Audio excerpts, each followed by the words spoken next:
Aboriginal and Torres Strait Islander people are advised that this film contains images of people who have passed.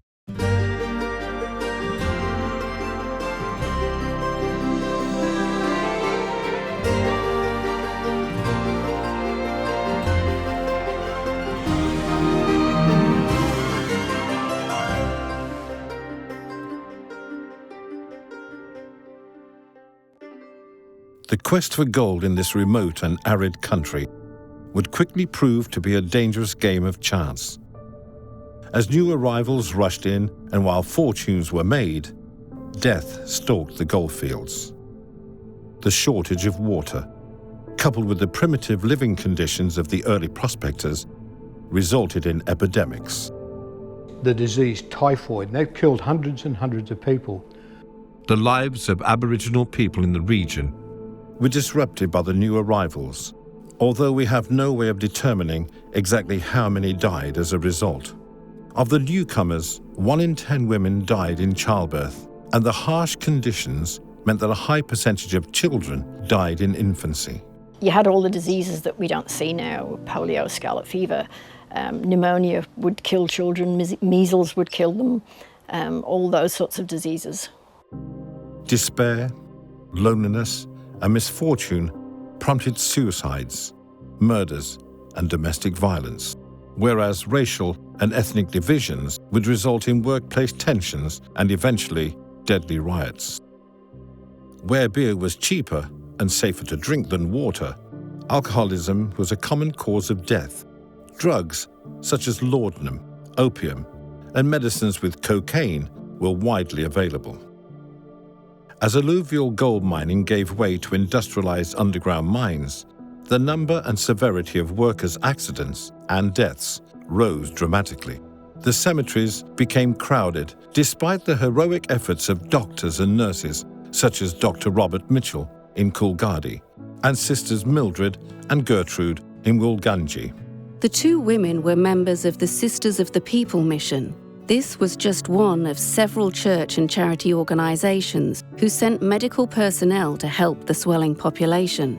But in the early years of the gold rush, they were forced to work in rudimentary conditions and had very limited access to medicines or basic medical equipment. This, for example, was a Coolgardie ambulance. So if you got really, really sick, and it could have been from typhoid, most probably would have been, you were raced across the flats in this ambulance, and I guess at that stage you'd have been tossing up, you know, do I die from the typhoid, do I die from the ambulance?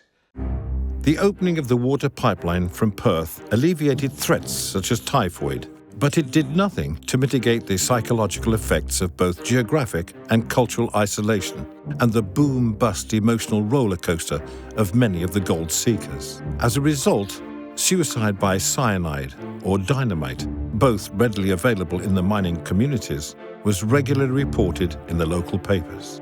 In a society where men outnumbered women 10 to 1, domestic violence, even murder, was not uncommon. Perhaps one of the most poignant lonely deaths was that of Sono Samamoto in Kanauna. Yes, there was a Japanese community on the WA goldfields. A Japanese restaurant flourished in Coolgardie, and Warden Finity hired a Japanese chef to cook the meals at Finity's home. In fact, Japanese women were some of the very first women on the goldfields. Most settled in Coolgardie, but even Kanauna had a so-called Japanese quarter. Japanese men often ran laundries as fronts for brothels, where these young women were forced to work as prostitutes. Women like Sono Samamoto. I think she came to Kalgoorlie first, and then I think she went to Kanauna to escape from her abusive relationship with the person who was, I suppose, controlling her. And she had enough, and she had a baby to him, and she and the baby escaped to Kanauna, hopefully to get away from him, but sadly it didn't work, and he wasn't going to let her get away. She was there a short while before her supposed husband in Kalgoorlie started contacting her and said, "You've got to come back here, I need you to work, you better come back now." And she kept putting him off, saying, I'm ill, I can't come, I can't travel, I can't do it. So he just got really, really annoyed one day, and he cycled all the way to Canowna. He had a gun with him, and he confronted her, and she had refused to return to Kalgoorlie, and so he shot her. Sono was buried in the original Canowna cemetery. A mystery benefactor paid to create her headstone with carved Japanese characters. Sono's story has a tragic footnote that underscores the difficulties facing a woman like Sono, a migrant with no support systems and limited English, who finds herself trapped in a foreign, male-dominated community. The baby had died about 2 months before. I read that the baby was murdered by the father as retribution for her not returning to him, as if, I'm going to kill the baby, and if you don't come back, you're next. Far away from their homelands, non-English-speaking migrants like Sono confronted many personal challenges that could become deadly, as the Kalgoorlie riots of 1934 proved. The riots between the so-called Britishers and the Italian and Slav foreigners lasted 3 days. 2 men were killed, 86 people arrested, 80 homes burnt down. The geographic isolation of the goldfields was a factor in the scale of the riots, as authorities in distant Perth struggled to restore order. But whatever the risks on the surface, deep underground, the pursuit of gold remained the most dangerous part of life on the goldfields. Silicosis, the hardening of ore dust in the lungs, was a constant but quiet threat whose deadly impact would not be known for decades. Silicosis, of course, was a major problem. And I can remember seeing one chap actually taking about 5 minutes to cross Burt Street. He was so slow. It just concreted the lungs. In the meantime, mining accidents became commonplace. Rock falls were the main things. Going in straight after a blast, and you'd get a fall, because you never know what rocks are cracked behind it. And they'd go in with big long bars and try and push it to see if anything was unstable.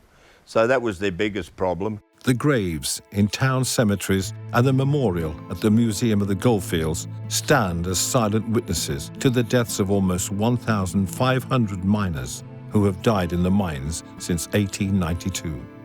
The voices of those ordinary miners echo through the 1907 poem, A Man Was Killed in the Mine Today, by Tom Crosscut Wilson. I entered the cage for the number 9. A trucker paused at the brace to say, as he left the depths of the gloomy mine, a man was killed in the stopes today. Then the winder sang as we rushed below, and the plats flashed upward merrily, and so to toil. Yet it came to me, 'tis a sorrowful thing for some to know. There's clatter and crash in the dusty stopes as the rock drills dash at the good grey ore. There's labour and sweat for the company hopes for a quote in the share list of 1 point more. There's wealth to grasp, there are divs to pay, and what's a labourer more or less? Mid the din and clamour now who would guess that a man was killed in the mine today? So the skips roll on, there's a tally to make, for the stamps are hungry and iron-shod. Whose lips could quiver, whose heart could break, while there's grist for the mill of the rich man's God.